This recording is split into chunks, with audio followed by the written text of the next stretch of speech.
If you follow me at all, you know that I'm a huge proponent of bootstrapping your business if at all possible. While raising outside investment from a venture capitalist or an angel may be the glitziest way to go, it's not right for the vast majority of businesses. If you need a large sum of money in order to achieve the rapid growth that you know your company is capable of, and you're going to be able to give huge returns for investors, then yes, by all means get your strategy together for raising VC money.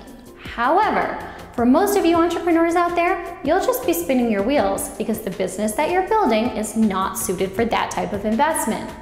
Somehow over the years, raising venture capital has become a success in and of itself, as opposed to another step on the journey to success, which means that everyone wants to raise it, whether or not they should. Therefore, just to make sure that any of you who won't be raising VC cash don't get distracted by the glitz of VC land, here are some of the benefits of bootstrapping that entrepreneurs should take full advantage of if they have the option to. Firstly, bootstrapping is the only real way, with the exception of maybe rewards crowdfunding, to maintain complete ownership and control of your business without taking on debt.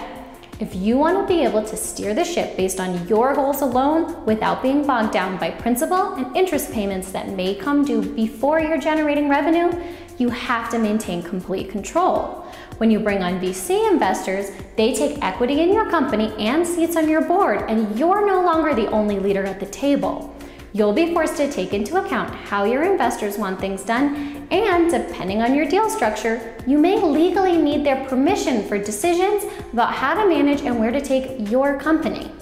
Similarly, if you want to build a long-term business, perhaps one that you could pass down to future generations in your family, you don't want to look at divvying up ownership and control to outside investors, because they're going to expect a quick, profitable exit, a completely different goal. Bootstrapping gives you the option to remain in control or try to make a profitable exit, and the only person who you need to get on board with your decision is you. Next, when you bootstrap, you learn to be thrifty, creative, and efficient. Every single penny counts, so you're not wasting time on stuff that doesn't matter, or you'll go out of business.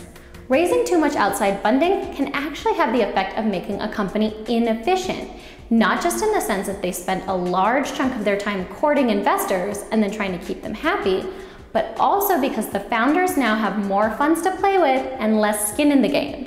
While most don't intend to slack off just because they raised a round, having a super long runway and a buffer to fix mistakes takes away a certain level of urgency and typically leads to a less efficient utilization of the capital that is available. Finally, if and when you do succeed, knowing you literally built the entire thing all by yourself and that you don't have to split the bragging rights or the cash with anybody will be an incredibly sweet feeling.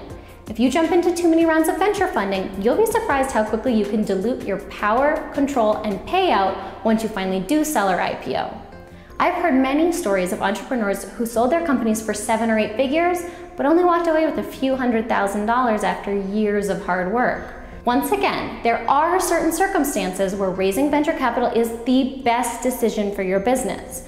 But for the vast majority of companies, bootstrapping is a more beneficial option, and you should be careful to weigh the pros and cons of each before focusing your energy on raising money instead of building your business. Now I'd like to hear from you. What are the best reasons you can think of for bootstrapping instead of raising outside capital? Let me know in the comment section below, and if you're not already watching over at katecosta.com, make sure to head over to the site to join the conversation and sign up for my free newsletter. If you liked this video or think someone that you know would find it useful, please spread the love by liking it and sharing it, and I'll see you next week here on New Venture Mentor. Did you find this video helpful or fun? Then share it with a friend who you think would benefit from the dish, and don't forget to follow me on Twitter and Facebook and subscribe to my channel on YouTube so you never miss any of the latest tips, tricks, and tutorials to help your business grow. And you get to see my adventures through the wide world of entrepreneurship and how I use the freedom running my own business gives me. Also, remember to head over to katecosta.com so you can get in on the conversation about how to build your business to success so you can live your life your way.